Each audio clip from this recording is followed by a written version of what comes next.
Bienvenue et merci de votre participation ce soir à cette présentation d'Autisme Ontario sur l'autisme, la sexualité et la loi.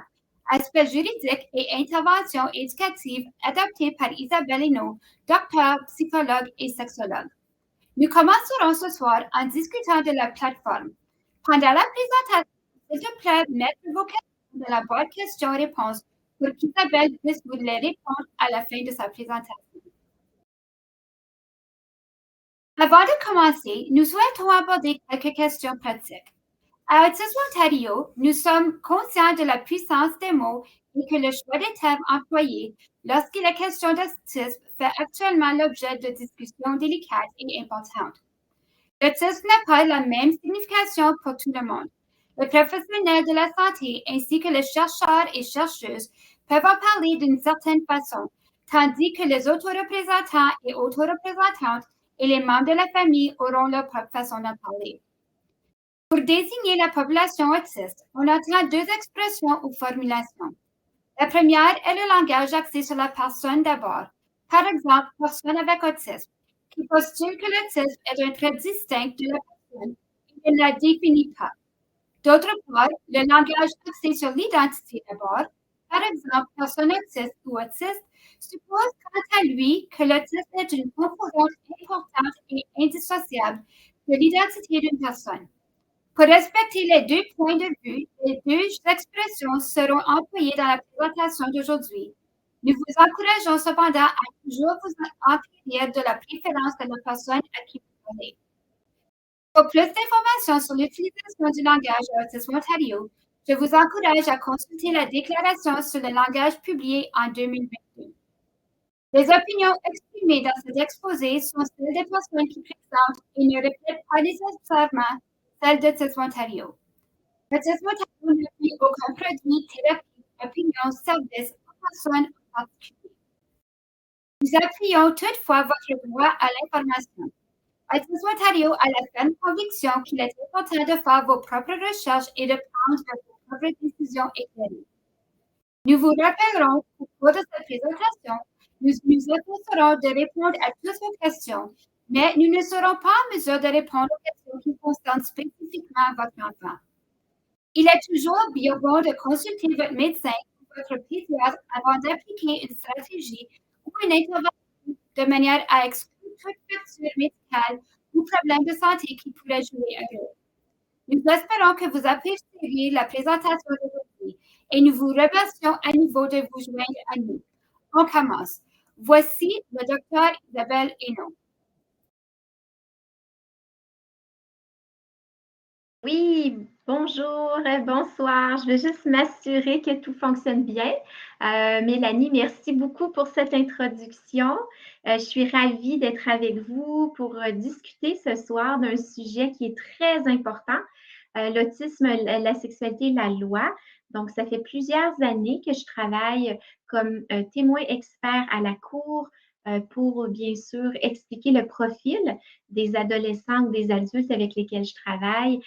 Et au cours des dernières années, donc, on a pu travailler sur différentes notions associées à la loi, autant au niveau éducatif qu'au niveau préventif aussi, pour éviter que certains jeunes ou adultes se retrouvent en prison parce qu'ils ont commis des crimes ou qu'ils se retrouvent face à la justice pour des comportements inappropriés. Donc, c'est ce que je vais vous présenter durant la présentation. Il y a plein de choses, beaucoup d'informations. Merci beaucoup à Autisme Ontario de rendre cette présentation possible. Ça fait plusieurs années qu'on collabore ensemble, donc j'en suis très heureuse. Donc, Mélanie, si jamais il y a un problème avec les documents, juste me faire signe. Autrement, je pense que tout fonctionne bien. Je suis donc Isabelle Hainaut, sexologue et psychologue. Je suis la directrice de la clinique Autisme et Asperger de Montréal. Nous sommes donc un groupe de 12 professionnels. On travaille avec autant les enfants, les adolescents que les adultes. On offre des évaluations diagnostiques pour tous les groupes d'âge, des consultations individuelles et aussi beaucoup d'activités de groupe. Je vais vous en parler d'ailleurs durant cette présentation. On est vraiment en faveur des activités de groupe pour briser le sentiment d'isolement chez les adolescents et les jeunes adultes et aussi favoriser des relations interpersonnelles enrichissantes. On travaille beaucoup avec les filles et les femmes autistes. Il y avait d'ailleurs hier une présentation sur le sujet que vous pourrez retrouver en ligne. On travaille aussi beaucoup avec les familles qui parfois, un ou deux parents peuvent avoir des traits associés à l'autisme et des enfants aussi qui reçoivent des diagnostics. Donc, on travaille avec les familles, on collabore beaucoup avec les écoles et les groupes aussi, les différents groupes communautaires un peu partout au Canada, mais aussi en Europe, aux États-Unis. Donc, plein d'expériences enrichissantes et surtout au niveau du domaine légal. Donc, j'ai eu la chance de collaborer avec Mark Mahoney dans les dernières années, qui est un avocat spécialisé au niveau de la juridiction criminelle pour les personnes autistes. Donc, vous aurez accès dans les ressources qui seront partagées à la fin de la présentation à un webinaire que j'ai co-animé avec Maître Mahoney. Et donc, il y a plein d'initiatives qui ont été entreprises depuis différentes années pour mieux comprendre en fait cette problématique et avoir accès à des ressources et des stratégies pour prévenir, bien sûr, les comportements illégaux ou inappropriés. Durant notre présentation, il y aura trois aspects principaux. Donc, dans le contenu, je vais explorer avec vous le profil sexuel et le développement sexuel des enfants et des adolescents, les comportements problématiques et aussi beaucoup d'outils d'éducation et du matériel spécialisé pour aider les professionnels, mais aussi les familles à intervenir, à sensibiliser les jeunes par rapport à certains dangers, par exemple, sur Internet, le fait de parfois regarder du matériel illégal, quelles sont les conséquences, mais aussi beaucoup les éduquer. La plupart des jeunes avec lesquels on travaille depuis plusieurs années sont très curieux face à la sexualité, ce qui est tout à fait normal, mais parfois la curiosité peut mener à naviguer sur Internet, sur des sites qui contiennent des images inappropriées, voire même illégales. Et on a découvert dans les dernières années que plusieurs jeunes avec lesquels on travaille, mais certains adultes aussi, ne sont pas nécessairement au fait de la loi.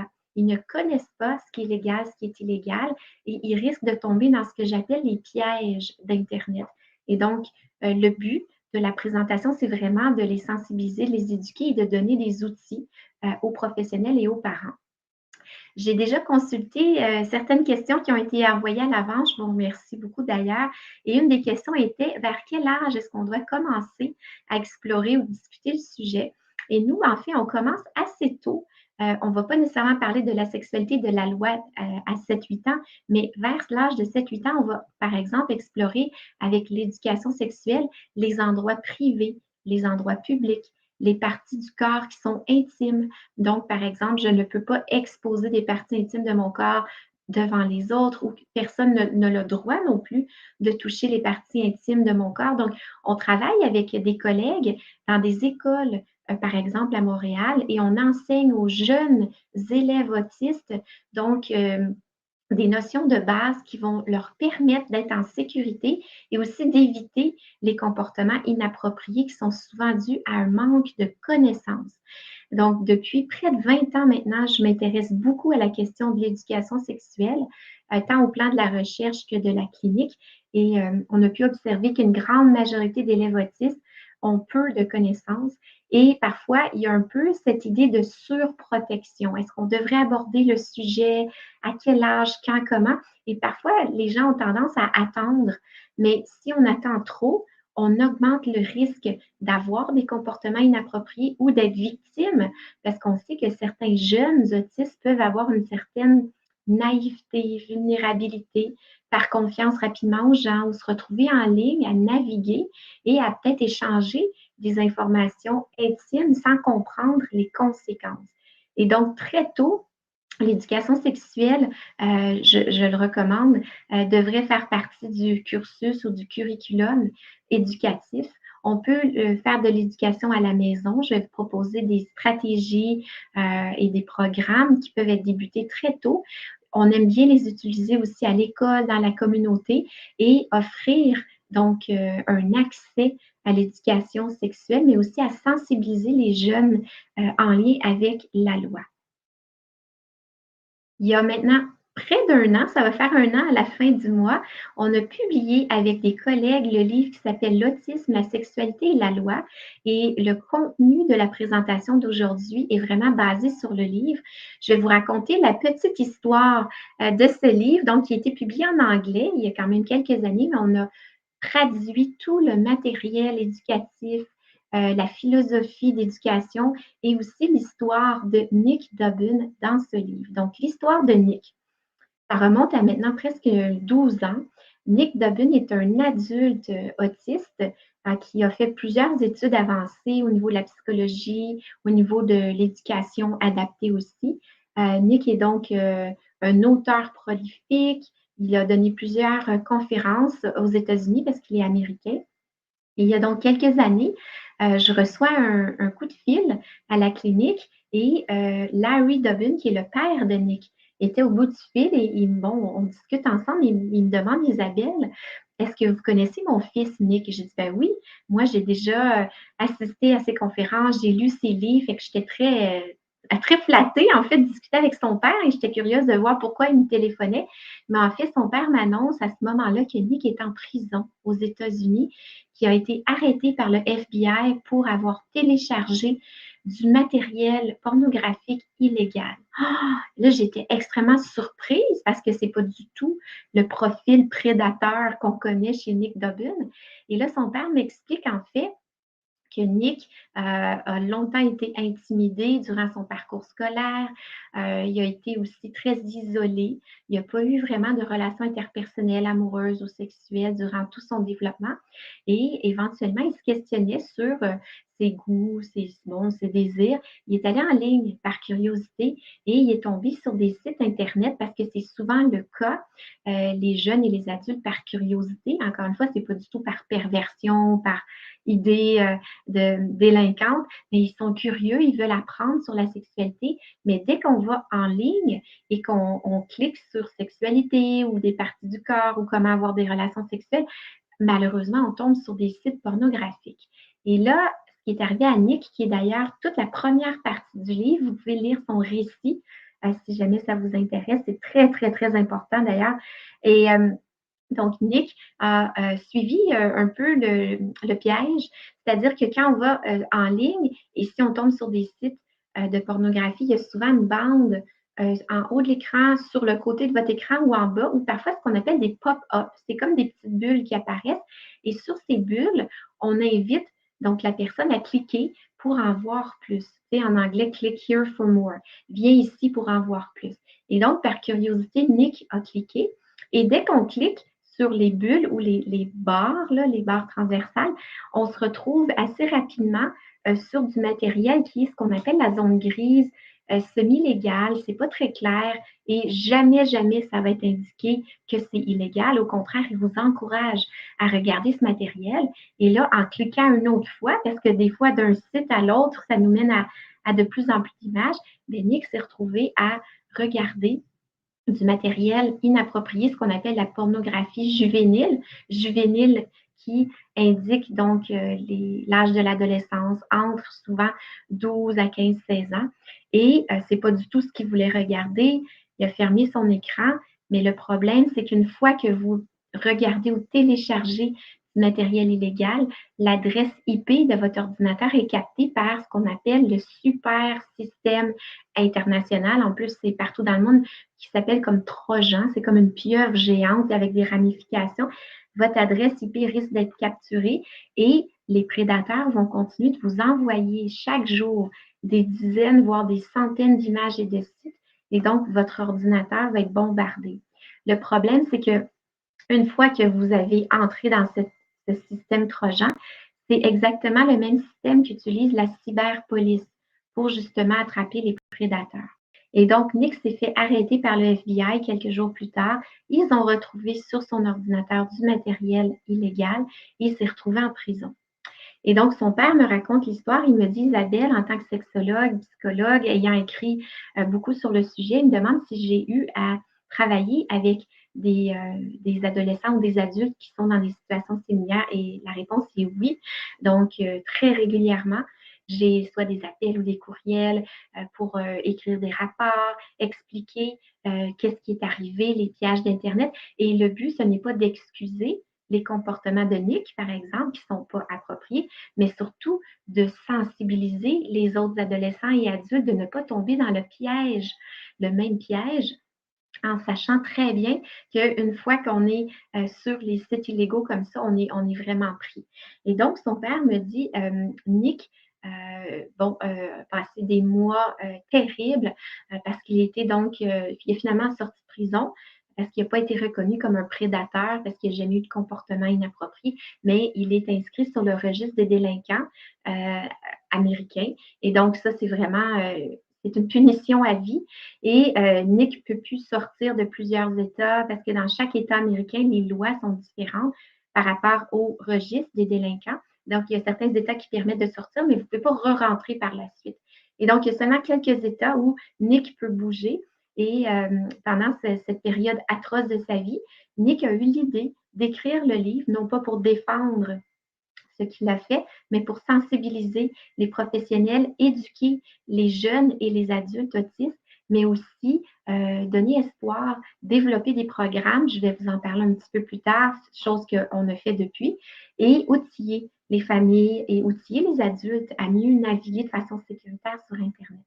Moi, j'ai tout de suite accepté de collaborer parce que je trouvais que c'était extrêmement important d'aborder le sujet parce que le problème, c'est que, comme vous savez, Internet est disponible partout, que ce soit à l'école, à la bibliothèque, chez des amis, à la maison. Et donc, les jeunes sont à risque de tomber sur des sites illégaux, des fois par curiosité. Ils y vont vraiment par curiosité, non pas avec une intention malveillante. Et donc, moi, j'ai accepté. Nick partage donc son histoire dans la première partie du livre et on a contacté le professeur Tony Attwood, peut-être que vous connaissez, qui est un psychologue australien. En fait, c'est mon mentor là, depuis plusieurs années. J'ai fait une partie de mes études et de mes stages en Australie à sa clinique. On a discuté ensemble et Tony Attwood a accepté aussi de coécrire le livre. Donc, tous les trois, on a mené ce projet à terme et depuis, on est extrêmement contents parce qu'on a été invités dans différentes écoles de droit, dans des universités américaines, canadiennes, en Europe, et on arrive à présenter. Nick ne peut pas se déplacer, mais aux États-Unis, comme je vous dis, on a réussi à se retrouver dans certaines villes, certains États, et moi, je continue de porter le flambeau, surtout avec le livre qui a été traduit en français, pour justement aller sensibiliser aussi les juges, les avocats à comprendre le profil des personnes autistes, mais aussi à éduquer donc les jeunes, les adolescents. Et depuis, on a monté un programme qui s'appelle une diversion. Diversion veut dire plutôt que d'aller en prison, si une personne autiste se fait arrêter et doit subir un procès criminel, qu'est-ce qu'on peut offrir plutôt que la prison? Parce qu'on sait que la prison, c'est punitif. On est puni en prison, on n'apprend pas les bons comportements, on n'apprend pas les règles légales et on risque d'être influencé par des gens qui ont vraiment un profil prédateur. Et donc, avec des collègues, là, je ne suis pas seule, bien sûr, on a développé le programme de diversion qui est axé sur l'éducation, la loi, la sexualité, les limites. Je vais vous en parler tout au long de la présentation, le consentement. Et depuis, on a réussi à convaincre plusieurs avocats de la couronne, des juges, à considérer donc le programme de diversion plutôt que de punir en envoyant donc des adolescents ou des adultes en prison. Et la bonne nouvelle, c'est qu'on n'a eu aucune récidive. Tous ceux qui ont participé au programme, qui avaient été arrêtés par la police et qui se sont présentés à la cour, quand les juges et les avocats de la couronne ont accepté l'offre que je proposais avec mes collègues, on a donc fait le suivi en individuel et en groupe et il n'y a pas eu donc encore une fois, aucune offense suite au programme parce que tous nos participants ont dit, maintenant que je connais la loi, je connais les conséquences, jamais plus je ne vais refaire ce comportement. Et donc, c'est très important, c'est très positif aussi. Donc, ça, c'est quand on se fait arrêter. Mais pour ceux qui sont en ligne, qui naviguent et qui parfois, avec une certaine naïveté, se retrouvent dans des situations très limites illégales que j'appelle zones grises, ben, on offre aussi dans le livre toutes sortes d'idées, des fiches en fait que vous allez pouvoir utiliser et même télécharger sur le site de Chenelière Éducation. Donc, si vous faites juste taper le nom du livre, vous allez le trouver facilement chez Chenelière Éducation, qui est ma maison d'édition au Québec, qui en fait distribue partout. Et on peut même scanner avec un code QR toutes les fiches d'éducation, le matériel pour enseigner les limites, le consentement, la loi. Et ça fait partie du programme d'éducation que nous, on favorise et qu'on utilise avec plusieurs groupes ici, pas juste à Montréal, là, un peu partout. D'ailleurs, ce matin, j'étais avec un groupe aussi sur la même présentation, mais en anglais avec Autisme Ontario. Et il y aurait peut-être la possibilité éventuellement d'offrir des formations en Ontario pour les professionnels et les parents pour qu'ils puissent utiliser toutes ces stratégies et ce programme. Donc, l'histoire de Nick nous a vraiment ébranlés et depuis, donc j'ai été appelée vraiment à plusieurs occasions à être témoin expert à la cour sous forme d'évaluation rapport, mais aussi parfois de représentation à la cour pour justement expliquer ce qu'on appelle les facteurs de vulnérabilité qui sont associés à l'autisme, le profil sexuel des adolescents qui souvent sont plus isolés, ont moins de contact avec les autres, donc ils ont peut-être moins la chance aussi de valider qu'est-ce qui est OK, qu'est-ce qui ne l'est pas, c'est quoi les dangers. Je donnais l'exemple aussi dernièrement dans le groupe, on anime un groupe actuellement de jeunes adultes à Montréal sur ce qu'on appelle les habiletés avancées liées à la sexualité. Et les amitiés se sont formées dans le groupe à travers les semaines. Et ce qui est génial, c'est que maintenant, les jeunes adultes peuvent ensemble valider, par exemple, mon profil sur un site de rencontre, est-ce que c'est approprié? Ou quelqu'un me pose une question intime, est-ce que je devrais répondre? Comment je devrais m'affirmer davantage? Ils peuvent ensemble valider l'information et quand ils sont peut-être incertains, ils viennent nous voir avec mon collègue qui est éducateur spécialisé, Dominique, qui a coécrit une grande partie des fiches éducatives dans le livre que je viens de vous présenter. Et donc, on va agir sous forme de ressources, de dire ce qui est OK, ce qui n'est pas OK, les risques, de faire attention. Mais ce qu'on veut, c'est développer le jugement des adolescents et des adultes pour qu'ils puissent par la suite ensemble le valider. Et sinon, peut-être développer une relation significative, que ce soit avec un parent, un frère ou une sœur. Donc, quand il y a des doutes, d'aller vérifier. Donc, mon message, c'est vraiment d'avoir le plus possible une communication ouverte sur le sujet. C'était une des questions qui a été envoyée là, dans le chat.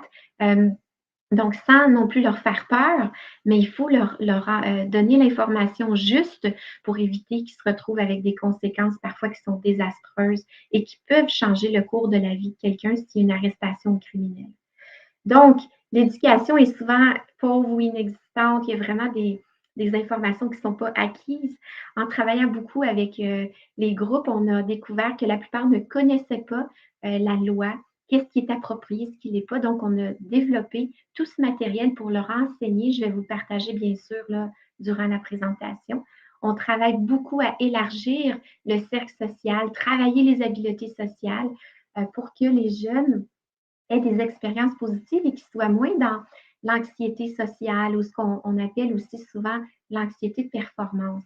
Donc, plusieurs jeunes ont été intimidés à l'école, rejetés de par leurs différences et ils se retrouvent seuls parfois fin d'adolescence, début de jeune âge adulte et ils viennent nous consulter en disant « Ah, moi, je ne veux plus prendre aucune initiative, j'ai tellement peur de me faire intimider ou j'ai peur de faire des erreurs. » Et ils se retrouvent très isolés et c'est un facteur de risque pour développer malheureusement aussi des symptômes de dépression. Et c'est ce qu'on veut pallier à travers l'éducation en groupe. On sait qu'il peut y avoir ce qu'on appelle une immaturité affective chez les personnes autistes, une espèce de décalage. Je ne le dis pas du tout négativement, mais par exemple, je travaille des fois avec, disons, un jeune de 18 ans, mais au niveau de la maturité affective, relationnelle, c'est plutôt comme un 12-13 ans. Et donc, cette espèce d'écart peut créer aussi de vulnérabilité en ligne parce qu'ils ne sont pas nécessairement au fait de l'information, puis ils se retrouvent vulnérables aussi parce qu'il y a des gens qui peuvent communiquer avec eux, entrer dans leur intimité et leur faire toutes sortes de choses sans qu'ils soient à l'affût des conséquences. Donc, on va vraiment travailler pour réduire le décalage. C'est surtout par l'éducation sexuelle qu'on y arrive. Et comme l'exposition à la pornographie, elle est constante, je veux pas vous choquer, je suis très respectueuse. Je sais que c'est un thème qui est sensible, mais je voulais quand même vous informer de ce qui se passe en ligne parce que en tant que parent ou professionnel, probablement que vous n'avez pas accès à la pornographie ou c'est pas quelque chose que vous regardez, mais je dois quand même vous renseigner sur la réalité de la pornographie en ligne. Elle est partout. Dès que des jeunes vont sur des streamings de films, des jeux vidéo, il y a plusieurs bulles, les fameux pop-up, des petites bulles qui apparaissent ou les barres, comme j'expliquais en haut, en bas ou sur le côté de l'écran, qui invitent à cliquer et on se retrouve très rapidement, même si ça n'a aucun lien. Mettons que je regarde un site sur un film de Disney d'animation, bien, les pop-up peuvent facilement mener vers du matériel de pornographie. Puis si on continue de cliquer vers même du matériel qui est inapproprié, illégal. Et donc, il faut expliquer aux adolescents et aux adultes de ne jamais cliquer sur les sidebars, les barres ou les pop-up parce que c'est ça qui mène vers la pornographie illégale. Il y a une espèce de crédulité, naïveté et parfois une compréhension littérale. Donc, les jeunes avec lesquels je travaille, les adultes, comme ils n'ont pas l'intention malveillante de faire quelque chose d'illégal, ils ont de la difficulté à croire qu'en ligne, il pourrait y avoir des gens qui les manipulent. Et c'est pour ça que ça va être super important de développer un réseau, surtout pour ceux qui ont été intimidés ou qui ont vécu du rejet, pour pas qu'ils se retrouvent seuls devant l'écran, naïveté incluse, en disant ben, je peux un peu surfer sur Internet, puis il n'y a pas de danger, parce qu'en fait, il y a plusieurs dangers. Surtout à l'âge de la puberté. Donc, je vous encourage fortement, avant la puberté, pendant la puberté, à commencer à explorer des thématiques qui semblent parfois loin de la sexualité, mais qui vont nous mener vers une sexualité saine. Donc, pour favoriser l'estime de soi à travers une image positive, une rétroaction, c'est-à-dire que quand on a un ou une amie ou qu'on fait partie d'un groupe, un club d'échecs, un groupe de musique, un club de soccer, que ce soit, peu importe l'activité, moi, j'encourage énormément parce que comme ça, on est moins seul, on peut valider l'information et la rétroaction qu'on reçoit des autres commence à être positive. Exemple, dans le groupe qu'on anime actuellement, fait que je vous en parle, c'est tout frais. Il y a des amitiés qui se sont créées à travers le groupe d'éducation sexuelle. Les jeunes vont se contacter durant la semaine. Ils vont parfois même partager une activité en ligne. Il y en a qui vont même se voir avant notre atelier. Il y a quelques semaines, je suis arrivée un peu plus tôt parce que j'avais des choses à terminer et j'ai vu des jeunes qui mangeaient au petit restaurant du coin. Ils étaient ensemble avant l'activité et tout ça apporte donc une rétroaction positive puis ça vient vraiment pallier à parfois cette estime de soi qui est négative chez les adolescents et les jeunes adultes. On veut donc aussi les aider à consolider leur identité à travers le groupe, les normes sociales, mais aussi au plan personnel. C'est-à-dire que le fait de partager des activités de groupe avec d'autres jeunes autistes ou Asperger, on utilise encore le terme Asperger au Québec, là, je ne veux pas vous choquer. Moi, je l'utilise avec plein de respect parce qu'on a des adolescents ou des adultes qui ont reçu ce diagnostic il y a quelques années et qui préfèrent cette appellation. Et donc, ce qu'on veut aussi, c'est vraiment les aider à contacter d'autres personnes qui ont des intérêts en commun pour valider leurs forces, leur personnalité et aussi au niveau sexuel, très important parce que la sexualité fait partie du développement à la puberté pour tous les jeunes, incluant les jeunes autistes, bien sûr. Et ce qu'on veut, c'est briser l'isolement, diminuer la dépression, l'anxiété. Et ce qu'on veut aussi, c'est explorer sous forme d'enseignement. Donc, ce qu'on fait, c'est qu'on leur présente, par exemple, des comportements inappropriés sous forme de dessin. On a des scénarios et on apprend à tous les jeunes avec lesquels on travaille et les adultes aussi à être capables de juger qu'est-ce qui est approprié, qu'est-ce qui ne l'est pas. Par exemple, si on a une situation où il y a un comportement intime qui se déroule dans un lieu public, est-ce que c'est approprié ou pas? C'est quoi les conséquences? Apprendre à décoder les scénarios. On a toutes sortes de photos et de vidéos. Je vais en partager plein avec vous aujourd'hui.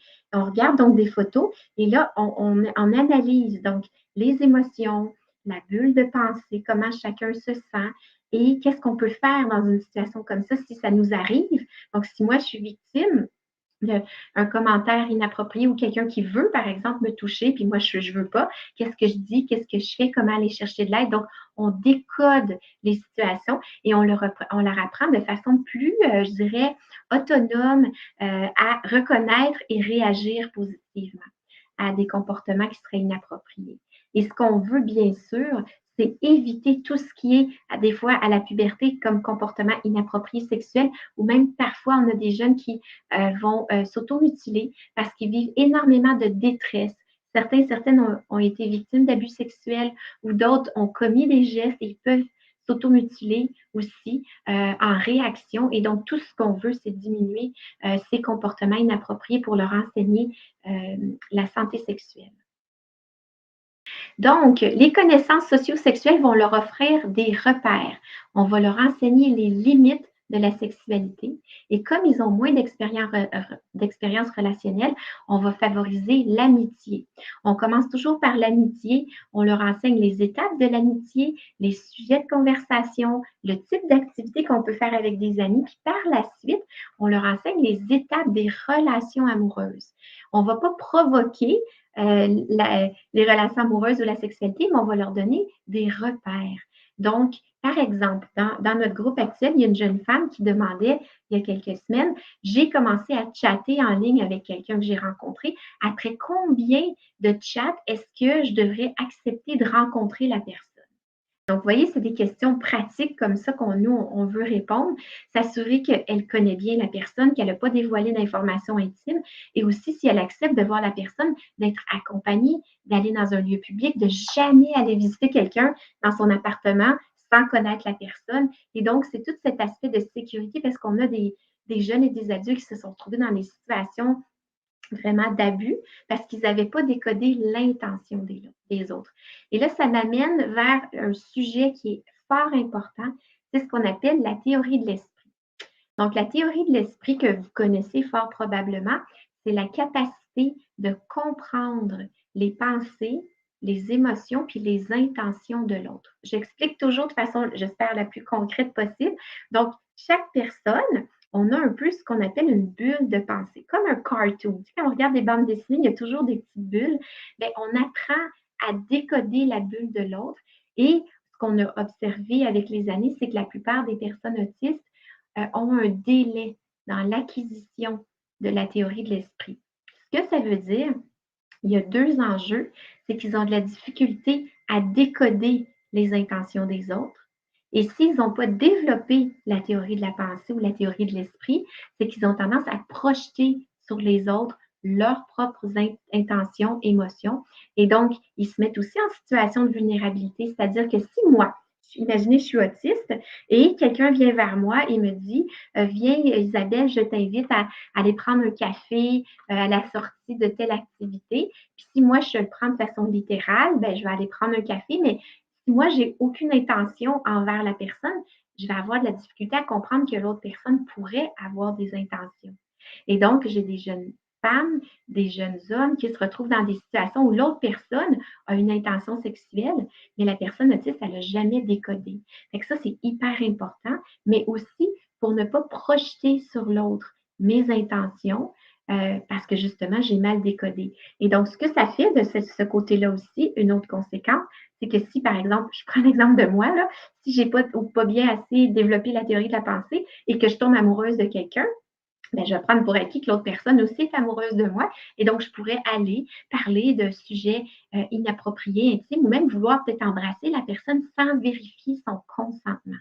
Et c'est tout là, pour moi, le facteur central dans ma présentation d'aujourd'hui, c'est la notion de consentement. Mais si je n'ai pas développé la théorie de la pensée, je ne serai jamais en mesure de comprendre le consentement, d'être capable de moi donner mon consentement et vérifier le consentement chez l'autre. Et donc, ça, c'est une grande partie des enseignements qu'on encourage pour être certain que si je me retrouve en relation interpersonnelle ou sur Internet, je vais faire attention de décoder ma bulle, la bulle de l'autre et vérifier les intentions de l'autre. Et donc, comme la plupart des jeunes sont curieuses face à la sexualité, ils retournent souvent sur Internet. Euh, donc, je vais prendre un petit exemple. Je ne veux pas vous mettre mal à l'aise, mais juste pour vous donner des informations importantes. Moi, ma génération, quand j'étais jeune adolescente, on avait quelques cours d'éducation sexuelle à l'école, mais on n'avait pas accès à Internet. Moi, quand j'étais jeune, Internet n'existait pas. Et donc, qu'est-ce qu'on faisait si on était curieux, curieuse? On regardait des livres. Des fois, les garçons ils regardaient des magazines. Mais mon message, c'est que dans les livres, les magazines, il n'y avait rien d'illégal. On ne pouvait pas se mettre en situation criminelle. Alors que maintenant, si on va en ligne, on a la même curiosité, puis on tape sexe ou comment faire l'amour, parce que c'est souvent ce qu'ils veulent voir, ou des parties intimes par curiosité, bien, ils ne vont pas se retrouver sur des sites éducatifs, ils vont se retrouver sur des sites de pornographie. Et souvent, ce n'est pas nécessairement ce qu'ils veulent voir, mais c'est beaucoup ce qui se retrouve sur Internet. Et donc, s'ils se retrouvent là, ils sont curieux, ben c'est là le risque de cliquer trop vite, trop loin, puis de se retrouver sur des images inappropriées. Mais aussi, le problème, selon moi, c'est d'apprendre la sexualité basée sur la pornographie. C'est pas du tout réaliste, on le sait. Et dans la vraie vie, la sexualité, ça se déroule pas du tout comme sur Internet. Sur la pornographie, il y a pas de notion de consentement.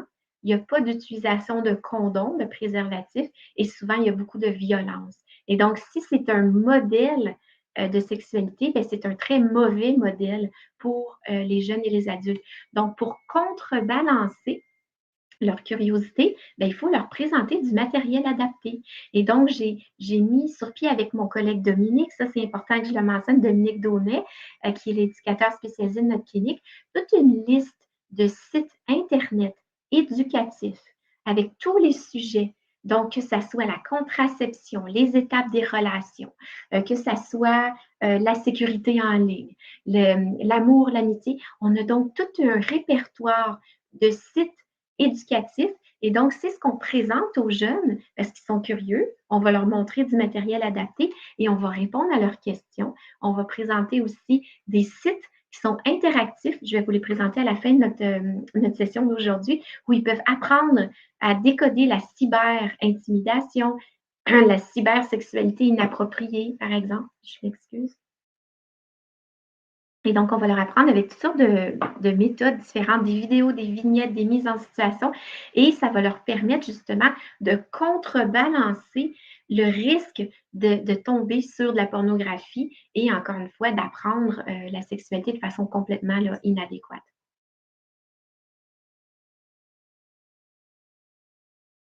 Comme la plupart ont vécu de l'intimidation et du rejet, comme Nick en fait dans le livre, ils sont parfois aussi à la recherche d'amis sur les contacts, pardon, excusez-moi, ils sont à la recherche d'amis sur des réseaux, donc des réseaux, contacts sociaux en ligne. Ils sont parfois même desperate, comme on dit, découragés, sont prêts à tout. Et on a eu des cas depuis plusieurs années, puis même encore récemment, où, par exemple, j'avais un jeune adulte qui est à la recherche d'un amoureux. Il est allé en ligne. Très rapidement, quelqu'un a répondu à son annonce en lui proposant de chatter. Et après quelques séances de chat, la personne lui propose de se rencontrer. Et donc, notre jeune adulte a quand même eu un réflexe intéressant. Il s'est dit, je vais donner rendez-vous à cette personne au centre commercial, parce que mon jeune adulte, il travaille au centre commercial. Il dit comme ça, je ne serai pas tout seul. Bon, ça, c'était déjà bien comme idée. Mais le problème, donc, cet homme est allé le rencontrer à son lieu de travail et a attendu qu'il soit en pause. Et donc, notre jeune adulte est allé prendre une collation, une boisson. Et lui, il disait, bon, ben, l'idée, c'était juste de se voir en vrai. Mais l'autre, finalement, a beaucoup insisté. Il l'a amené dans la salle de toilette pour lui faire des attouchements sexuels. Et là, c'est à ce moment-là que le jeune adulte, il ne savait pas quoi dire, il ne savait pas quoi faire. Il se disait, ben, peut-être que si je lui ai donné rendez-vous, ben, peut-être que je devrais moi aussi participer aux caresses sexuelles alors que ce n'est pas du tout ce qu'il voulait. Et donc, il n'a pas été en mesure de réagir et il s'est retrouvé en situation d'abus et de vulnérabilité. Et quand on en a reparlé ensemble, on a pu revoir toutes les étapes de sécurité, je ne veux pas être trop négative, mais il faut quand même se méfier parce que d'autres nous ont rapporté, ça c'est tous des exemples qu'on a là, au quotidien, que quelqu'un, après 3-4 séances de chat, commence à leur demander de l'argent. Fait que ça, c'est ce qu'on appelle un drapeau rouge. Moi, j'appelle ça un signal d'alarme. Quelqu'un qui parle de sexualité rapidement, qui demande de l'argent, qui pose des questions intimes, tout de suite, ça veut dire on stoppe la conversation et on bloque la personne. Et donc, ce qu'on offre dans notre programme d'éducation, c'est toutes sortes d'exemples comme ça pour apprendre à décoder en ligne. Est-ce que la personne elle a des bonnes intentions ou pas? Est-ce que je suis avec un prédateur? Et de ne pas penser ou de croire que comme j'ai une photo de quelqu'un, que c'est vraiment cette personne-là avec qui je chatte. Parce qu'ils peuvent mettre une photo d'une très jolie jeune femme, puis en arrière de ça se cache un prédateur qui veut aller chercher de l'argent, des photos inappropriées. Et souvent, nos jeunes sont très vulnérables et très naïfs. Et quand on leur explique, parce qu'on leur montre des vrais sites de fraudeurs, puis on apprend à décoder les fraudes et la cyber-intimidation. Et souvent, ils disent, mais j'avais jamais pensé. Là, c'est la théorie de l'esprit. Comme eux, ils n'ont pas de mauvaises intentions, jamais ils feraient ça. Ils ont de la difficulté à imaginer que quelqu'un pourrait faire ça. Et c'est pour ça qu'ils tombent dans l'aspect de vulnérabilité ou la naïveté en ligne. Et donc, on veut vraiment leur offrir des modèles positifs parce que plusieurs veulent avoir un profil sur Internet. Ils veulent discuter avec d'autres. Mais ça me va. Moi, j'ai aucun souci. Mais on va le faire de façon positive et sécuritaire. Parce que de toute façon, ils vont aller sur Internet. Donc, cette fameuse théorie de l'esprit, c'est la base de tout enseignement au niveau de la sexualité. Pour les jeunes, on ne parle pas de sexualité quand ils ont 6-7 ans, mais on leur apprend tranquillement à décoder l'intention de l'autre, les goûts différents chez les autres. En d'autres termes, sortir de ma propre bulle. Je travaille actuellement en collaboration avec une école à Montréal avec des jeunes autistes qui ont des caractéristiques assez sévères liées à l'autisme et on a mis sur place toute une série de petits jeux sur la théorie de l'esprit, aussi simple que, peut-être vous allez trouver que je vais loin, mais c'est comme ça qu'on commence à la base.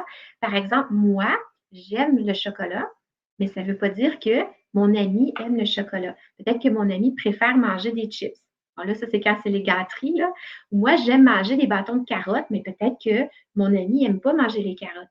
Et juste d'avoir cette conception que pas parce que moi j'aime quelque chose que l'autre l'aime automatiquement. Et là, on sort de sa bulle pour aller vérifier vers l'autre. Donc, on enseigne très tôt aux jeunes, j'aime pas, l'autre aime pas, pour tranquillement plus tard dans leur développement, leur enseigner toutes les bases de la théorie de l'esprit. On apprend à décoder le non-verbal, les émotions chez l'autre. Et donc, ça porte ses fruits. Puis éventuellement, quand ils arrivent à l'âge de l'adolescence, jeune adulte, je suis capable de leur enseigner la notion de consentement. On leur enseigne aussi que les mots qu'ils ont ou les actions ont un impact sur les autres. Donc, si moi, par exemple, je suis en colère et que je donne un coup de poing à quelqu'un, ben, ce n'est pas parce que je me sens que je me suis défoulée et tout va bien que la situation est réglée. Si je donne un coup de poing à quelqu'un, ben, l'autre personne risque d'avoir de la peine, de la douleur, peut-être de la colère. Donc, on apprend aussi à utiliser des mots. Parce que si, par exemple, je suis impolie avec quelqu'un, ou je menace quelqu'un parce que j'ai des jeunes adultes, moi, qui vont menacer en ligne parce qu'ils sont impulsifs, mais ils ne comprennent pas qu'il y a des conséquences, autant chez les autres, mais aussi des conséquences légales. Et donc, c'est tout ça, la théorie de l'esprit, c'est d'arriver à comprendre les conséquences de leurs actions ou de leurs mots et en quoi, parfois, ça peut aller jusqu'à des comportements illégaux. Donc, j'apprends à considérer l'autre et on leur enseigne aussi, ça c'est un peu lié à la théorie de l'esprit, c'est que parfois ils sont très centrés sur eux. Je ne le dis pas de façon négative, mais si je n'ai pas développé la théorie de l'esprit ou de la pensée, là, il y a différentes formulations. Et bien, par exemple, moi je suis devant mon ordinateur et je n'ai pas conscience que quand je suis en ligne, bien, il y a plein de gens qui peuvent avoir accès à ce que je regarde. Et si je n'utilise pas de contrôle parental, il y a plein d'images illégales qui peuvent arriver sur mes double-clics, etc. Et parfois, ils ont cette impression que comme ils sont devant l'écran seul en privé, donc concrètement, j'avais un jeune avec qui je travaille qui était dans sa chambre, seul, il a commencé à être curieux face à la sexualité et il a commencé à naviguer en ligne en regardant des sites au départ plutôt érotiques. Donc, ce n'était pas illégal, rien. Mais à force de curiosité, il s'est retrouvé sur des sites de pornographie et finalement, il a commencé à regarder de la pornographie illégale. Mais comme il était seul devant l'écran, il n'a jamais eu cette conception qu'il pouvait avoir son adresse IP visible par la fameuse pieuvre Trojan mais aussi la cyberpolice. Et il s'est fait arrêter parce qu'il avait commencé à télécharger du matériel. Il y a des gens très rapidement, c'est tout un réseau organisé qui vous propose des échanges de photos. Fait que le moment où vous partagez, vous échangez, et là, on vient de monter d'un cran au niveau des pénalités criminelles. Et quand il a été rencontré par la police, durant son arrestation, ils ont fait un interrogatoire et j'ai pu assister.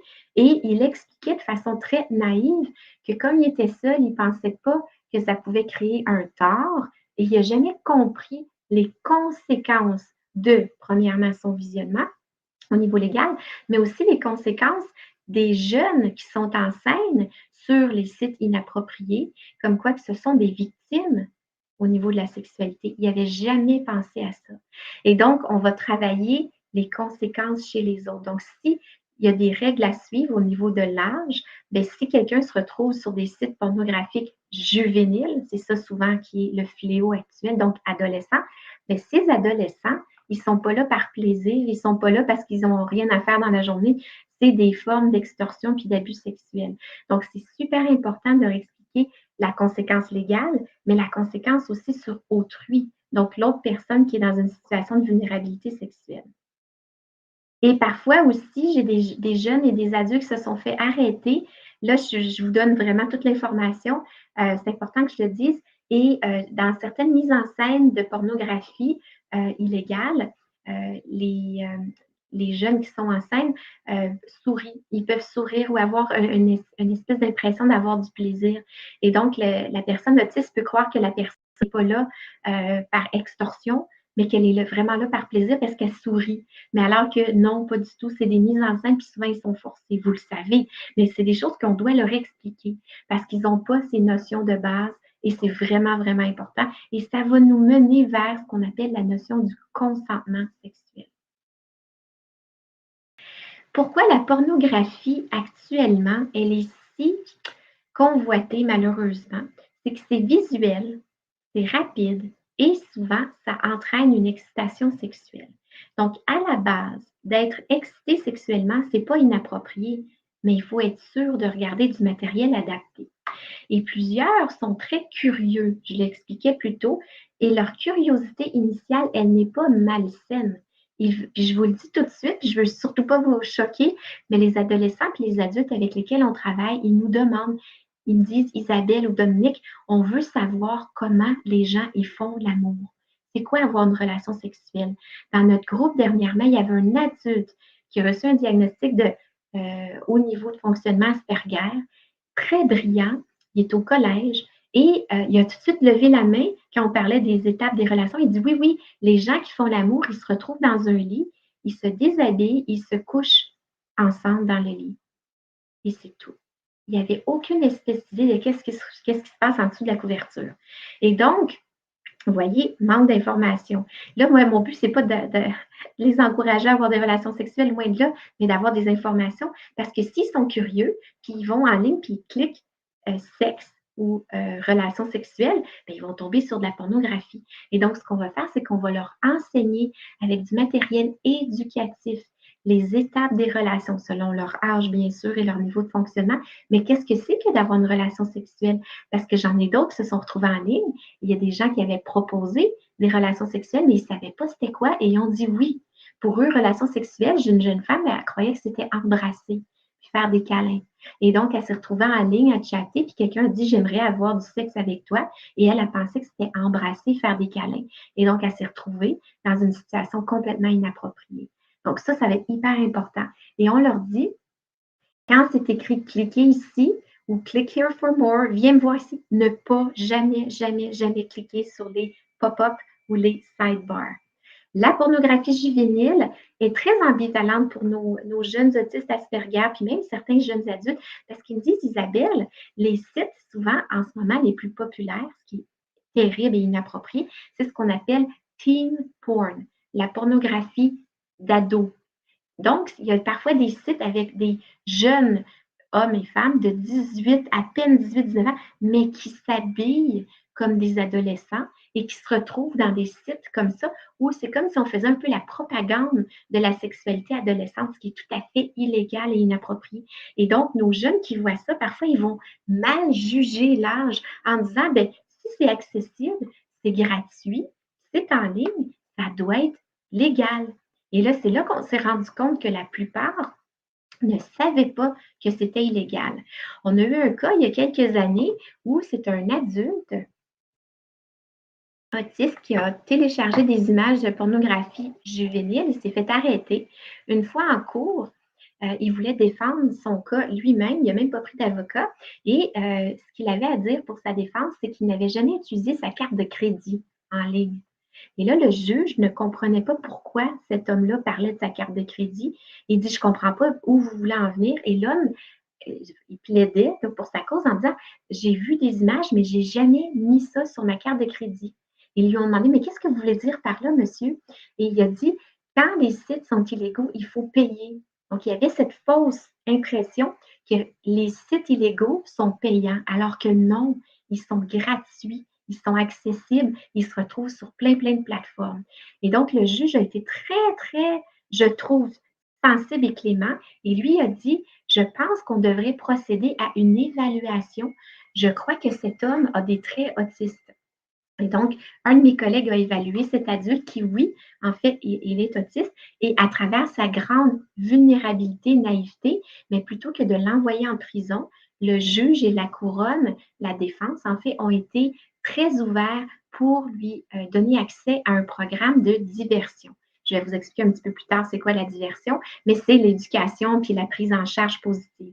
Et encore une fois, c'est le cas de plusieurs personnes avec lesquelles je travaille qui croient que si la pornographie est illégale, il faut payer ou qu'il faut dévoiler son identité, qu'il faut utiliser une carte de crédit, alors que non. Fait que je vous le dis tout de suite, tout est gratuit en ligne. Et là, le problème, j'ai plein de problèmes à régler, mais un de mes problèmes majeurs, c'est au Canada, les hentai sont illégaux.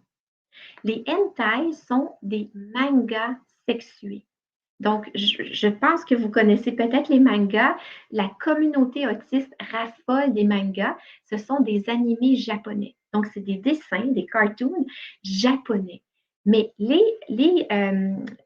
ces dessins, en général, ils sont appropriés. C'est toutes sortes de BD, il y en a plein. Mais sur les sites, on a aussi des bulles et des barres qui disent viens ici, clique ici pour plus. Et là, ils se retrouvent sur des mangas sexués qu'on nomme hentai, shunen, yaoi, je ne prononce peut-être pas très bien, là, yaoi, et aussi, par exemple, lollies. Les lollies, c'est des sites avec des dessins qui représentent des jeunes enfants, surtout des filles, des fillettes, en situation d'abus sexuel. Et mes clients disent, ben voyons Isabelle, c'est des dessins, mais même si c'est un dessin, c'est considéré comme une représentation donc de sexualité infantile et juvénile. Et au Canada, c'est illégal. Il y a eu des cas d'arrestation et de prison pour avoir regardé, téléchargé, partagé tout ce qui est hentai, shunen, yaoi et lollies. Donc, la cyberpolice surveille ces sites. Donc, si vous aimez les mangas, restez sur les sites de mangas. N'allez jamais sur les sites qui vous invitent à aller voir toutes sortes de hentai parce que là, on se retrouve sur du matériel inapproprié, illégal. Certaines personnes autistes peuvent avoir un décalage dans leur maturité, donc ils ont de la difficulté à juger l'âge des gens. Et c'est pour ça que des fois, ils vont se retrouver sur des sites juvéniles en étant un petit peu dans le doute ou en se disant, bien, fort probablement que c'est des jeunes adultes. Donc, voici, important, c'est illégal. Et certains vont avoir des fixations sur des sites ou des images sous forme de routine rituelle, mais comme ils vieillissent en âge, ben là, ils sont devenus adultes. Ce n'est plus du tout approprié d'aller sur des sites qui contiennent du matériel dédié aux enfants, aux adolescents et surtout pas de la pornographie, bien sûr. Donc, le consentement, c'est simple, mais ce n'est pas si simple que ça. Donc, une grande partie du travail que l'on fait et qu'on offre, et vous allez tout trouver dans le livre qui s'appelle Autisme, sexualité et loi que j'ai présenté un peu plus tôt. Toutes les fiches que je vais vous présenter sont dans le livre et vous pouvez les télécharger donc avec le code QR. Et donc, on doit absolument enseigner le consentement. Rappelez-vous, avant, il faut enseigner la théorie de l'esprit. Ma bulle n'est pas nécessairement la bulle de l'autre. Et donc, comment on va procéder? On a découvert, ça fait à peu près maintenant une bonne douzaine d'années, grâce à des collègues de la Young Adult Institute. C'est en fait un organisme à New York qui travaille depuis des années sur l'éducation sexuelle et le consentement pour les personnes autistes et les personnes qui peuvent avoir aussi une déficience intellectuelle. Ils ont développé un questionnaire fantastique qui s'appelle Questionnaire d'évaluation du consentement. Donc, j'ai eu la chance d'assister à leur présentation. J'ai discuté avec le psychologue en charge de ce projet et il m'a donné la permission de partir avec le matériel, de l'explorer à la clinique avec tous nos jeunes et nos adultes et de justement explorer la théorie de l'esprit, des fiches et du matériel. Et il y a même une vidéo qui vient avec le questionnaire de consentement. On l'a traduit en français, on l'a validé dans plusieurs associations à Montréal, mais aussi en France, parce que j'ai plein de collègues en France, et on a réussi à mettre dans le livre sur la loi gratuitement le questionnaire de consentement, qui est super important. Et là, je vous dis mon truc le plus important, quand on veut enseigner le consentement, la première étape, c'est d'enseigner à la personne autiste son propre consentement. Est-ce que moi, je suis d'accord? Est-ce que moi, je me sens bien? Est-ce que moi, je suis capable de ressentir les signaux, les symptômes, par exemple? Puis on commence en amitié. Quelqu'un me dit, Isabelle, par exemple, après l'école, j'aimerais ça qu'on aille au parc ensemble, jouer au ballon. Ben, moi, est-ce que j'ai le goût? Souvent, les jeunes, ils disent, je ne le sais pas. Quelqu'un vient vers eux, ils ne savent pas quoi dire, quoi faire. Souvent, ils figent. Il faut que j'apprenne, moi, à m'affirmer. Est-ce que j'ai envie? Oui, non. Puis si je ne suis pas certaine, je peux dire, j'ai besoin d'y penser, je ne suis pas certaine. Et donc, je dois apprendre, moi, à décoder les signes quand moi, je suis positive pour ensuite aller vérifier le consentement chez l'autre. Et c'est ce qu'on fait dans le questionnaire ici. Donc, l'outil est disponible gratuitement, validé en français. Fait que je suis tellement contente. On a donc 5 indicateurs avec un total de 25 situations qu'on explore avec des questions. Par exemple, le choix de s'engager ou d'éviter un contact sexuel. Donc, quelqu'un me propose quelque chose, mais à quoi il faut que je réfléchisse? Est-ce que j'ai envie? Est-ce que je sais qu'est-ce que la personne a à m'offrir? C'est qu'est-ce que la personne veut? Est-ce que moi, je dis oui? Et si la personne insiste, comment j'arrive à m'affirmer? On leur enseigne ça en premier. Ensuite, la prévention des infections transmissibles sexuellement, la grossesse non désirée qui fait partie aussi de la prévention. On leur enseigne les lieux privés publics. On enseigne qu'est-ce qui est légal, qu'est-ce qui n'est pas. Et on explore qu'est-ce qui est de nature de l'abus et de la prévention, comment je peux m'affirmer et être proactive. Ce questionnaire est la base du consentement. Et suite à ça, avec mon collègue Dominique, on a développé des fiches éducatives. C'est ce que je vous présente pour le reste de notre session. Tout ce qui est éducation, j'aime le terme diversion, veut dire on va faire une diversion pour éviter de se retrouver face à la justice criminelle ou se retrouver en prison. Donc, on a toute une panoplie de programmes, stratégies, interventions qui sont très positives. Je dois vous dire, je sais que c'est un sujet sensible, mais à chaque fois qu'on offre le programme à nos adolescents et nos jeunes, ils sont super enthousiastes parce qu'ils veulent apprendre, ils veulent comprendre, puis ils veulent éviter, bien sûr, les conséquences illégales. On va donc travailler l'éducation sexuelle avec beaucoup d'images. L'éducation, elle est détaillée, elle n'est pas explicite, dérangeante, inappropriée, mais on va dans les détails parce qu'on se rend compte que plusieurs n'ont pas l'information selon le niveau d'âge qu'ils ont. Il y a vraiment un écart dans les connaissances qu'ils ont et les connaissances qu'ils devraient avoir. Et je vous dis, puis je ne veux pas vous choquer, mais 90% des adolescents et des adultes avec lesquels je travaille me demandent, Isabelle, comment les gens font l'amour? C'est quoi les positions sexuelles? C'est quoi ce qu'on appelle le script ou les préliminaires? C'est ça qu'ils veulent apprendre et c'est souvent pour ça qu'ils vont en ligne, pas avec un esprit malveillant, mais quand on tape sexe, on ne va pas voir ces étapes-là. Donc, j'étais tellement contente, un site extraordinaire. Il faut avoir 16 ans et plus. Ça s'appelle éducationsensuelle.com.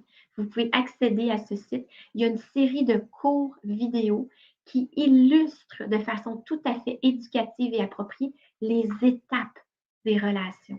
Donc, quand j'ai des jeunes de 16 ans et plus qui, de toute façon, risquent d'aller en ligne pour explorer, comprendre, bien, je préfère leur présenter l'éducation sensuelle et de discuter avec eux. Premier petit clip, les gens s'embrassent. Parce que moi, il y a plein de jeunes qui me disent, je ne sais pas trop comment les gens, comment on fait, comment on s'y prend. Puis, est-ce que moi, j'ai envie de ça? Donc, on leur présente la vidéo, on en discute ensemble. Deuxième vidéo, les gens vont s'embrasser, mais avec la langue. Troisième vidéo, ils vont commencer à se faire des caresses, des câlins. Et là, on peut se dire, OK, moi, j'arrête là, je ne suis pas prête à aller plus loin. Et là, ça va me permettre d'explorer avec eux les étapes. Et si quelqu'un dit, j'ai envie d'avoir une relation avec toi, qu'est-ce que ça veut dire? Et donc, ça veut dire jusqu'à la fin. Et là, on a découvert avec Dominique Daunet que la plupart des adolescents, jeunes adultes, croyaient que s'ils disaient oui au départ, ça voulait dire oui tout le temps et à chaque fois. Et non, pas du tout. Le consentement, il doit être réévalué à chaque fois. Et ça nous permet de travailler avec eux toutes ces notions. On va leur apprendre la sécurité, autant en tant que victime potentielle, mais aussi s'ils ont des comportements. On veut prévenir l'intimidation par le jugement, l'affirmation. On va leur proposer des mises en situation où il y a des gens en ligne. Mon collègue Dominique est allé chercher des vrais sites de chat, clavardage, des vrais sites où les gens vont poster des profils et on leur apprend en groupe ou en individuel, s'il y a des gens qui ont besoin de plus de temps, on peut les voir un pour un, à décoder. C'est quoi le message? Qu'est-ce que la personne semble évoquer? Qu'est-ce que la personne elle veut? Puis si on répond, puis la personne elle nous demande des choses intimes ou sexuelles, qu'est-ce qu'on fait? Et donc, on fait ces mises en situation hyper concrètes qui préviennent le fait de tomber justement dans le piège des fois de la cybersexualité ou les échanges inappropriés. Et on évite la surprotection. J'espère que je vous ai convaincu. On ne provoque pas les comportements sexuels, on ne les encourage pas à aller sur Internet, mais comme ils y vont de toute façon, il vaut mieux leur offrir des plateformes avec du matériel éducatif qui va répondre à leurs questions. Et avec grand plaisir, je vais vous partager la liste qu'on a développée avec mon collègue Dominique sur tous les thèmes de la sexualité. En fait, c'est toutes les questions que nos groupes nous ont posées à travers les années. Fait qu'on a trouvé ensemble des sites éducatifs, informatifs, et ça permet justement de contrebalancer le fait d'aller sur Internet puis de tomber sur de la pornographie. Et donc, on va tenter le plus possible d'intégrer le sujet de la sexualité dans plusieurs contextes. À la maison, les parents peuvent aborder certains thèmes. Je vais vous présenter des fiches que des parents peuvent facilement explorer avec vos jeunes. Nous, on est beaucoup en faveur de l'éducation sexuelle dans les écoles ou dans les groupes communautaires. Donc, ça me ferait plaisir de vous revoir là, pour vous donner encore plus de matériel. Dans le modèle de diversion, une autre partie de mon travail, c'est d'éduquer les services de police, les juges, les avocats au profil autiste ou ASPI, Asperger. Et donc, par exemple, au mois de décembre, qui arrive bientôt, le journal de la Fédération québécoise de l'autisme va publier un numéro spécial sur la judiciarisation et l'autisme. J'ai été invitée à écrire un court article et donc, éventuellement, je vous le partagerai là, avec plaisir. Une fois que le journal va être publié, je pourrai faire le lien avec mes collègues. Et il y a un jeune étudiant qui fait un doctorat actuellement à McGill University sur la question de la sexualité, de l'autisme et des pièges sur Internet. Et donc, il va avoir un numéro complet pour sensibiliser les parents, les intervenants, mais aussi les jeunes au risque. Mais on n'est pas dans la surprotection, on est vraiment dans l'information. Il y a des conférences que Nick Dobbin continue d'offrir aux États-Unis dans différentes universités. Même chose pour moi aussi. Et le rôle de témoin expert à la Cour, on est en train, je suis très optimiste et persévérante. Tranquillement, on est en train de développer enfin une jurisprudence où des personnes autistes ou Asperger, selon leur diagnostic, ont été à la cour et ils ont évité la prison parce qu'ils ont eu accès au programme de diversion. Donc, on commence à avoir quelques cas. Je suis tellement heureuse pour mes clients, bien sûr. Et aussi, on voit à quel point le fait d'être éduqué et informé va permettre justement d'avoir accès à une éducation sexuelle saine. Et je vous répète, puis je suis très à l'aise de le dire parce que c'est la réalité, on n'a pas eu aucun cas donc de personnes qui ont posé d'autres offenses ou qui ont été en situation légale suite au programme de diversion, parce qu'une fois qu'ils ont compris, ils ont vu les conséquences et plus jamais commis d'actes répréhensibles. Donc, dans le livre qui a été publié en 2022, donc le livre sur la loi, on vous donne toutes sortes d'exemples sur les échanges qu'on peut avoir en ligne. Qu'est-ce qui est approprié dans les propos? De quoi je peux parler? Si quelqu'un parle de tel sujet, c'est-tu un drapeau rouge? Fait qu'on a fait des listes de sujets généraux, puis des listes où on dit, là, il y a un drapeau rouge, il y a quelque chose d'inapproprié. Comment est-ce qu'on gère ça, le partage des photos, des fichiers?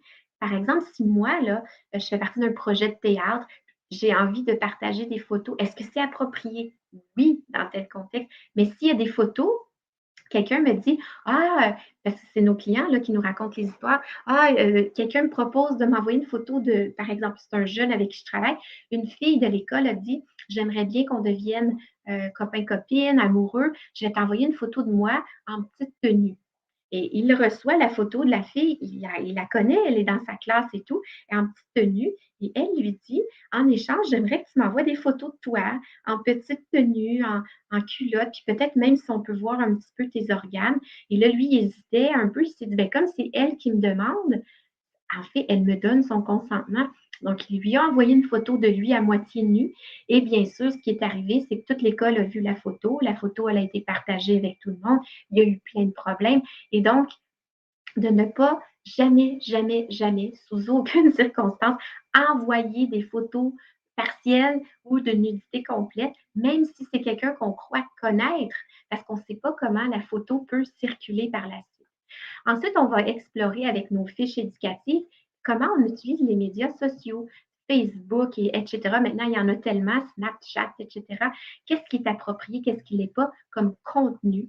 On leur explique qu'il y a des prédateurs sur le net. On explique la pornographie inappropriée juvénile et les étapes des rencontres. Ça, c'est ce qu'ils veulent comprendre. Je vous parlais du script, des étapes, comment on rencontre quelqu'un. Donc, on va faire toutes sortes de mises en situation pour leur enseigner. Et ce qu'on va faire, c'est qu'on va explorer ce qui est privé, ce qui est public. Les groupes d'âge. J'en parlais dans l'autre présentation. Une jeune femme qui a 18 ans dans notre groupe, elle a commencé à chatter avec quelqu'un. Cette personne a 50 ans. Et là, elle me disait justement, Isabelle, c'est bien qu'on en parle.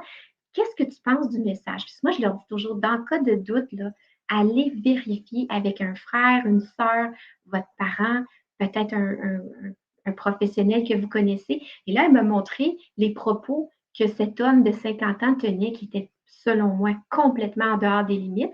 Et elle ne savait plus trop comment gérer, comment réagir. Et là, j'ai pu lui donner des instructions pour bloquer cet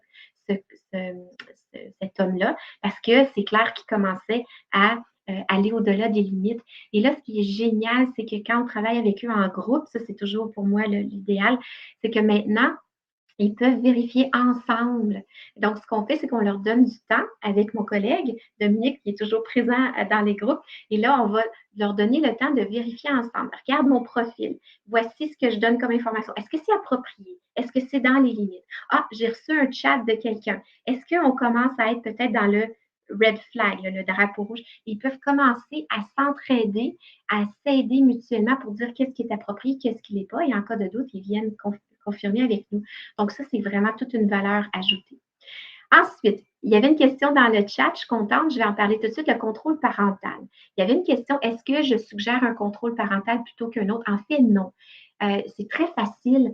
Chaque compagnie de téléphone ou d'Internet avec laquelle vous faites affaire, je ne connais pas toutes celles en Ontario, c'est très simple, si vous n'êtes pas sûr, vous contactez la compagnie, soit au téléphone ou en ligne, et il y a toujours gratuitement un technicien qui va vous guider pour installer le contrôle parental. Et là, je dis, il faut le mettre sur tous les appareils, pas juste l'ordinateur. Il faut que ça soit sur le petit iPod, sur la PlayStation, tout appareil qui est connecté sur Internet devrait avoir un contrôle parental. Je le dis parce que c'est comme ça que je l'ai découvert. Moi, je n'ai jamais pensé que sur la PlayStation, un jeune ou une jeune pouvait regarder de la pornographie, mais oui, parce qu'elle est branchée sur Internet. Et donc, iPod, j'ai un jeune client qui regardait de la pornographie à l'école dans les pauses sur son petit iPod parce qu'il y a un petit mini écran. Et donc, contrôle parental, contactez votre compagnie Internet téléphonie. Ils vont vous guider sur comment installer le contrôle parental. Et mon truc, il faut le faire avec votre jeune ou votre adulte parce qu'ils doivent comprendre pourquoi on le fait. Jamais j'impose aucune stratégie parce que ça ne fonctionne pas. Je leur explique pourquoi c'est important.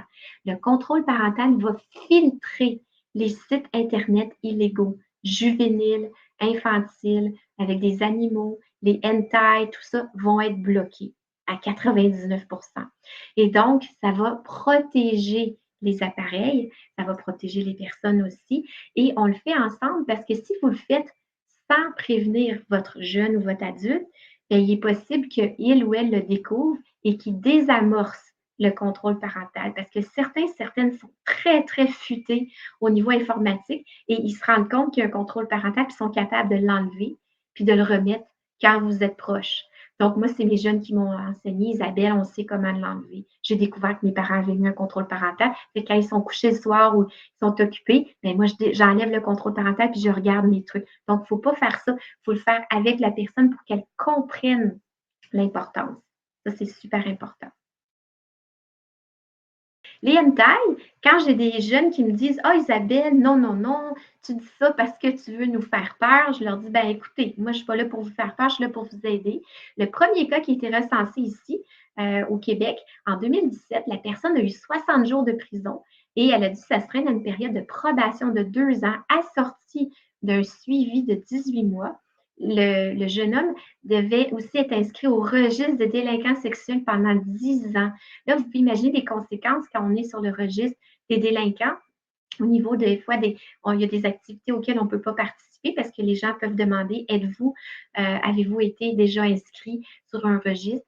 C'est très difficile de se trouver un emploi, difficile de se trouver peut-être un copain, une copine parce que l'information peut circuler. Et donc, dans le code criminel, toute forme de représentation, même si c'est des dessins, donc ici des personnes mineures, les lollies, les shotas.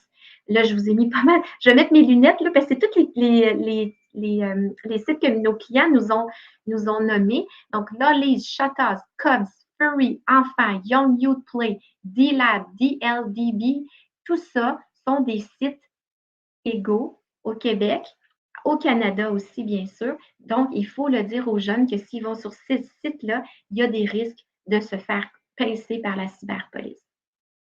C'est inscrit dans le code criminel. Je vous l'ai mis et je le montre aux jeunes. Je leur dis, c'est pas Isabelle là, qui dit Ah, je suis la nouvelle policière, là, je vais vous surveiller. Moi, je ne vais pas les surveiller. Je ne suis pas leur mère, je ne suis pas une policière, mais je leur donne l'information et je leur dis ça fait partie du code criminel. Fait que je vous ai mis l'article qui traite des représentations infantiles.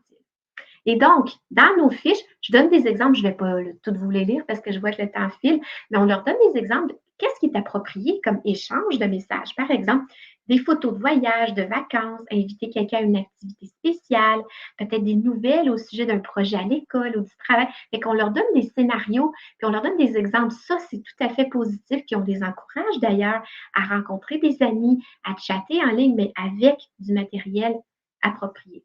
Qu'est-ce qui est dangereux? Des détails personnels. Commencer à donner mon adresse, de l'information privée, parce que là, si je suis naïve, bien, peut-être que cette personne-là pourrait utiliser à mon désavantage des informations qu'elle connaît sur moi.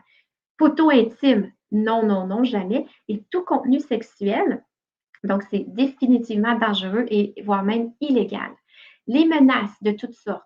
À propos de l'école, du travail, là, je donne un exemple, c'est que j'ai un jeune adulte qui s'est fait arrêter. Heureusement, il n'est pas allé en prison, mais il était très, très fâché contre son employeur qui l'a réprimandé pour quelque chose. Il est allé en ligne puis il a posté une menace en disant je vais mettre le feu à la compagnie. Il ne l'a pas fait, sauf que la menace était en ligne et il s'est fait arrêter. Et donc, ce n'est pas parce qu'on ne pose pas action suite à une menace qu'on s'en sort comme ça. Au contraire, on peut se faire traîner devant la justice. Télécharger du matériel, du vidéo pornographique juvénile, des photos, des vidéos d'enfants, c'est totalement illégal. Ou envoyer et partager, c'est encore plus élevé dans le code criminel. Des fiches sur le consentement. Donc, vous les retrouvez dans le livre. Le consentement, c'est oui ou non, mais à travers le oui et non, il y a toute une série de questions auxquelles je dois m'attarder. Et donc, on va leur enseigner chaque étape. Et c'est là où, avec mon collègue, on a découvert qu'une grande majorité de nos participants et participantes croyaient que s'ils avaient dit oui une fois à leur amoureux, amoureuse, ça voulait dire oui à toutes les fois, alors que non. Et d'autres croyaient même que si je dis oui, il faut que j'aille jusqu'au bout des relations sexuelles, alors que pas du tout. Et donc, on a décidé de faire vraiment des fiches détaillées où, par exemple, on leur dit, est-ce que je peux changer d'idée? La réponse est oui. Tout le monde peut changer d'idée à n'importe quel moment. Je donne un exemple. Ça, c'est un scénario qu'on élabore avec eux. Par exemple, on est dans un endroit intime, la chambre à coucher, et mon amoureux ou mon amoureuse m'entraîne dans ce lieu intime. Je peux dire oui, je peux dire non. Mais si je ne suis pas certaine, je peux dire je vais réfléchir ou stop, je ne suis pas certaine. Une fois que je suis dans la chambre, disons que l'autre personne souhaite m'embrasser. Est-ce que j'ai le droit de dire oui? J'ai le droit de dire non? Et c'est là qu'on a vu que les jeunes disaient oui, mais tu as dit oui au début, tu es obligé de dire oui jusqu'à la fin. On ne dit pas du tout. À toutes les fois et à chaque nouvelle personne avec qui vous êtes, que ce soit des amis, des amoureux, vous pouvez dire non. Et c'est ça l'affirmation. Et donc, on a toutes les instructions dans le livre sur comment utiliser la fiche, comment faire des histoires, des scénarios éducatifs. Les signes que moi ou l'autre personne, on est bien dans la situation. Donc, je veux enseigner le consentement, moi en premier. Qu'est-ce qui fait que je suis bien? Par exemple, avec des amis, si on rit ensemble, on sourit, j'ai envie de m'approcher de la personne, c'est pas toujours sexuel, bien sûr, mais c'est un signe positif. Et là, si on entre un peu dans l'intimité, la sexualité, j'ai envie d'embrasser la personne, j'ai envie qu'on se colle. Ce sont des signes positifs. Et donc, on a des signes verbaux, puis on a des signes non verbaux. Fait que ça, c'est quand c'est oui, tout est OK pour moi. Puis, il faut que je décode aussi si l'autre personne est, je prends les couleurs, les feux de circulation rouge, jaune, vert. Vert veut dire OK. Quand je suis dans le rouge, ça veut dire stop. Quand moi, je ne suis pas bien, c'est que la personne ou moi, je ressens un malaise, j'ai envie de m'en aller, je repousse la personne, je ne suis pas du tout souriante. Ça veut dire que moi, je ne suis pas bien. Il faut que je dise non. Et si que je décode, peut-être que moi, je recule, là, je vais vite un peu parce que le temps file, mais peut-être que moi, je suis dans le vert, disons, là, je fais un scénario.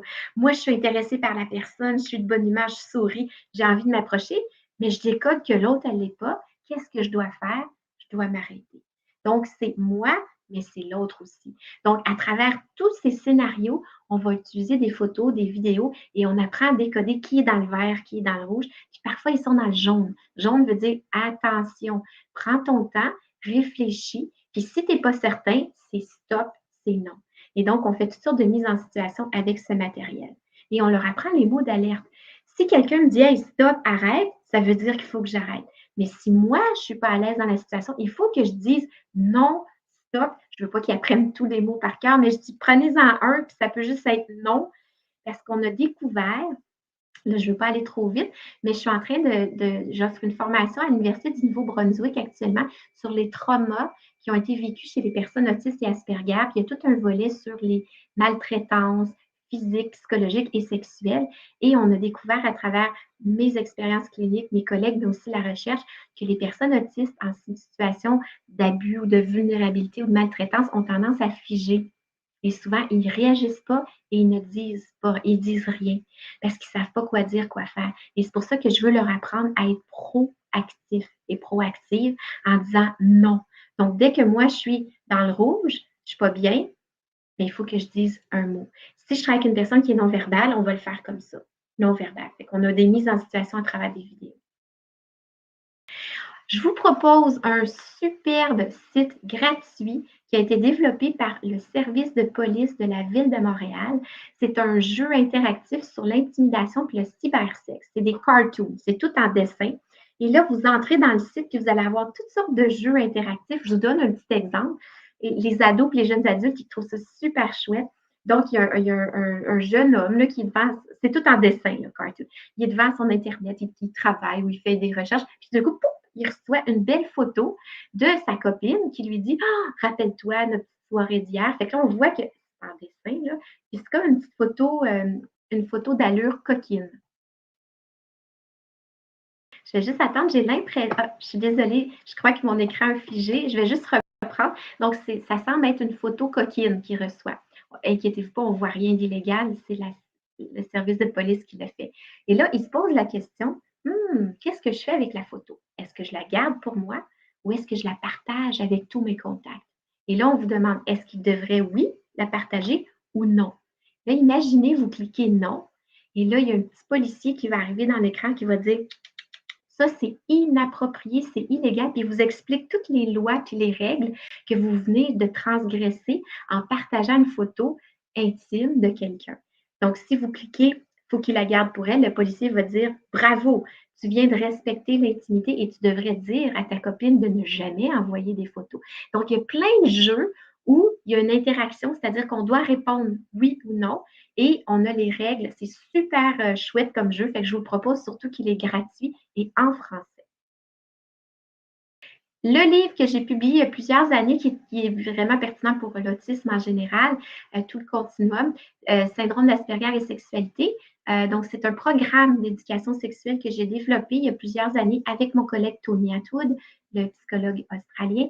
Donc, il y a 10 activités, donc de 90 minutes chacune, sur les étapes des relations, l'intimité, la prévention, les abus sexuels. Et dans le livre, vous retrouvez tout le programme, donc les activités, les fiches, les quiz. Et si vous voulez, parce qu'à l'époque, je n'avais pas traité de la loi et de l'Internet, les fiches sur le consentement et tout ce que je vous présentais tout à l'heure sont dans le livre sur la loi. Mais toute la base de l'éducation sexuelle, si vous êtes curieux, curieuse, vous pouvez aller voir. Donc, c'est dans mon livre, toujours chez Chenelière Éducation. Et là, vous avez, première partie du livre, tout le profil sexuel des adolescents et la sexualité des adultes autistes. Je décris les facteurs, le développement, l'importance de l'éducation. Et la deuxième partie du livre, c'est le programme d'éducation avec toutes les fiches. Il y a des liens sur Internet que vous pouvez télécharger. Donc, il y a tout le matériel pour 10 thématiques complètes. Et c'est ce que je recommande comme base aussi.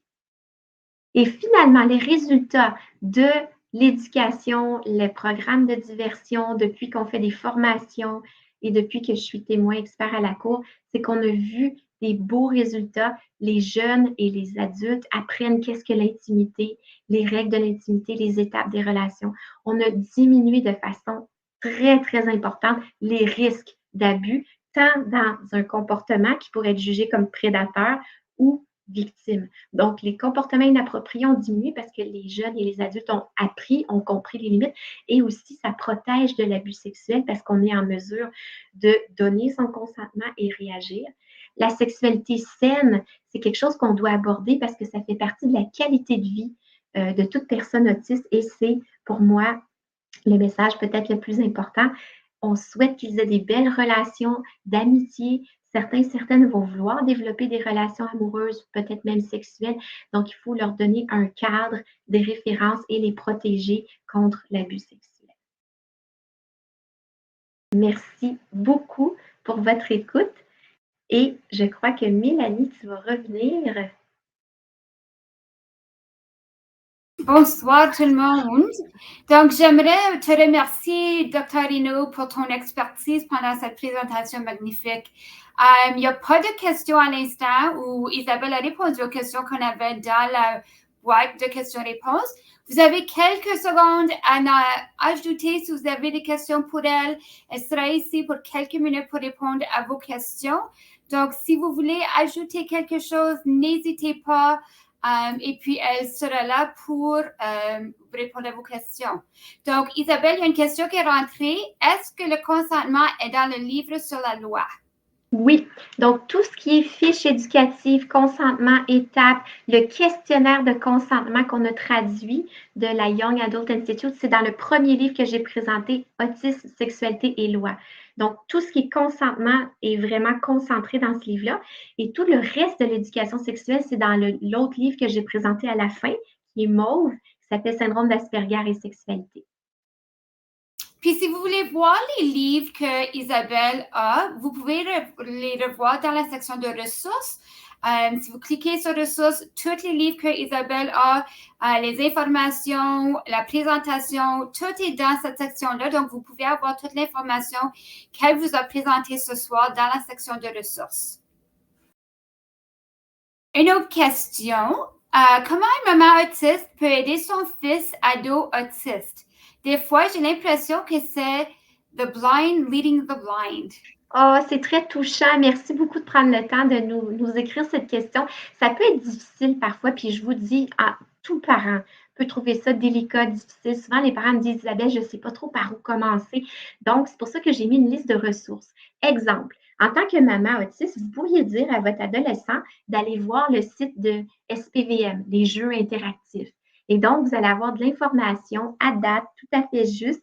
Et ça aussi, ça élimine un peu le sentiment quand on est parent de, tu sais, on veut un peu les protéger, on ne sait pas trop jusqu'où aller. Il peut y avoir des émotions, des fois de la honte, de la gêne. Alors, c'est pour ça que toutes les ressources éducatives vont vraiment vous aider. Si vous dites, je sens que peut-être c'est trop difficile pour moi, bien, vous pourriez peut-être suggérer, si vous avez accès à un éducateur, puis comme je vous dis, pas besoin d'être sexologue, psychologue, là, on a tout développé ça pour le rendre accessible. Toutes les fiches qu'on a mises dans le livre sur la loi, les jeunes peuvent les lire eux-mêmes et apprendre parce qu'on a donné pour chaque fiche les instructions, des mises en situation et des jeux qui peuvent apprendre par eux-mêmes, peut-être des fois accompagnés d'un enseignant, d'un éducateur.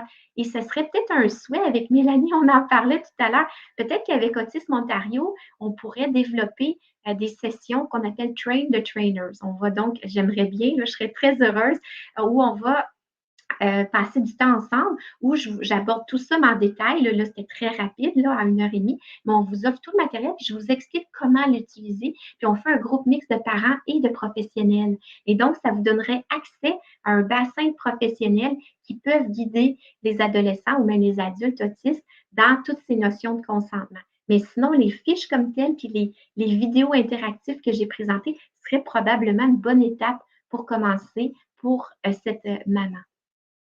Excellent. Dernière question, Isabelle. Est-ce que prendre une formation est obligatoire pour animer les activités? Non, c'est pas obligatoire. C'est pour ça que j'ai publié les 2 livres, pour rendre l'information disponible, parce que moi, j'ai toujours, dit que c'est pas réservé, c'est pas un acte réservé. C'est pas comme une évaluation diagnostique où là, il faut être psychologue ou psychiatre, par exemple. Donc, vous n'êtes pas obligé de suivre la formation. Si ça vous intéresse, vous pouvez donc lire le livre sur la sexualité, celui qui s'appelle Syndrome d'Asperger et sexualité, et je vous donne toutes les instructions. Pour chaque activité, j'ai toujours les notes pour l'intervenant, les mises en situation, les questions les plus fréquemment posées, puis après ça, vous avez vos fiches éducatives. Donc, vous n'êtes pas obligé. Si vous le souhaitez, on pourrait peut-être se revoir pour une évaluation peut-être plus détaillée, mais autrement, tout est dans le livre. Et si jamais vous travaillez avec une clientèle anglophone, c'est ce que j'animais aujourd'hui aussi, les mêmes livres sont aussi en anglais. Je sais que des fois, vous travaillez peut-être autant dans le milieu francophone qu'anglophone. Donc, si vous tapez mon nom, vous allez trouver les livres aussi en anglais, Autism, Sexuality and the Law. Puis l'autre, c'est Asperger Syndrome and Sexuality. C'est exactement le même contenu en anglais. Donc, merci beaucoup encore, Isabelle, pour ta présentation fantastique. J'aimerais aussi remercier nos participants à la présentation de ce soir. Comme je vous les ai dit tout à l'heure, vous pouvez trouver toutes les ressources sur votre écran avant qu'on quitte. Et puis, pour nous joindre, nous avons fait sur vidéo la présentation ce soir. Donc, dès demain matin, vous allez être capable de le revoir soit sur demande ou sur notre post YouTube. Donc, si vous avez des questions, vous voulez revisionner des sections de vidéo, vous voulez partager avec quelqu'un d'autre, s'il vous plaît, n'hésitez pas de partager le site avec n'importe qui ou vous-même le revoir dans le futur. Donc, j'espère que vous avez tous passé une bonne soirée. J'espère, Isabelle, tu as eu un bon temps à faire la présentation. C'était encore une présentation magnifique comme celle en anglais aujourd'hui. Donc, j'aimerais te remercier 1000 fois et j'adore travailler avec toi. J'espère qu'on va travailler avec toi sous peu dans le futur. Pour nos participants, quand on ferme la présentation, vous allez trouver un questionnaire à remplir sur votre écran. Si vous pouvez, s'il vous plaît, nous laisser vos opinions sur le webinaire et aussi vos opinions sur autres présentations que vous aimeriez peut-être dans le futur. Cela nous aidera définitivement à voir qu'est-ce qu'on pourrait faire pour vous dans le futur. Donc, Et encore, merci. bonne soirée et merci beaucoup mille fois, Isabelle, Dr. Isabelle Hainaut. Merci beaucoup, Mélanie. Merci, Autisme Ontario, et bonne soirée à tous. Merci d'avoir participé. À la prochaine.